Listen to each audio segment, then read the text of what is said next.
যে আপনারা গতকালকের যেই বিবৃতি দিয়েছেন সেই বিবৃতিতেই আপনাদের চোখে মুখে স্পষ্ট ভেসে উঠেছে যে আপনাদের কাছেই আসলে এর কোনো সুস্পষ্ট ব্যাখ্যা নাই।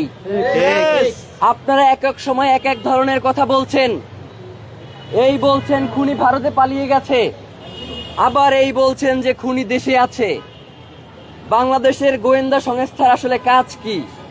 ট্যাক্সের টাকায় বাংলাদেশের সবথেকে গুরুত্বপূর্ণ জায়গাগুলোকে দখল করে আরামায়েশ করার জন্যই কি আপনাদেরকে জনগণ এখানে বসিয়ে রেখেছে? আপনারা যদি ওসমান হাদির মতো এত গুরুত্বপূর্ণ বাংলাদেশের স্বাধীনতা সার্বভৌমত্বের প্রতীক জুলাই জজবার প্রাণ শহীদ ওসমান হাদির খুনের ঘটনাকে যদি এইভাবে তুচ্ছ-তাচ্ছিল্য করেন, যারা বাংলাদেশের জনগণের জীবনকে জাহান্নাম বানিয়ে দিতে চান, বাংলাদেশের জনগণ যতক্ষণ পর্যন্ত স্বাধীনতা সার্বভৌমত্ব রক্ষার এই আন্দোলনে রয়েছে আপনারা কোনো শান্তিতে থাকতে পারবেন না। বাংলাদেশের জনগণ আপনাদের জীবনকেও জাহান্নাম বানিয়ে ছাড়বে। আমরা বলতে চাই, আমরা যেই দুইটা দাবি জানিয়েছি, আপনারা এখন পর্যন্ত খুনি কোথায় রয়েছে? আপনারা খুনির ড্রাইভারকে গ্রেফতার করছেন, খুনির ড্রাইভারকে আপনারা গ্রেফতার করতে সক্ষম হন নাই।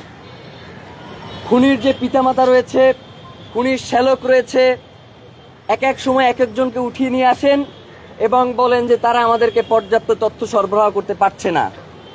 মানে গোয়েন্দা সংস্থা এবং যারা হচ্ছে তাদেরকে জিজ্ঞাসাবাদ করেন, আপনারা বলেন যে তারা সর্বোচ্চ তথ্য সরবরাহ করতে পারছে না, এবং আপনারা গুলি করা পরবর্তী সময়ে আমাদের কাছ থেকে তথ্য নিয়ে খুনিকে নিশ্চিত করবার চেষ্টা করেন। আপনাদের কাছে সেই ক্যাপাসিটিও নাই যে খুনিকে কিভাবে চিহ্নিত করা যায়।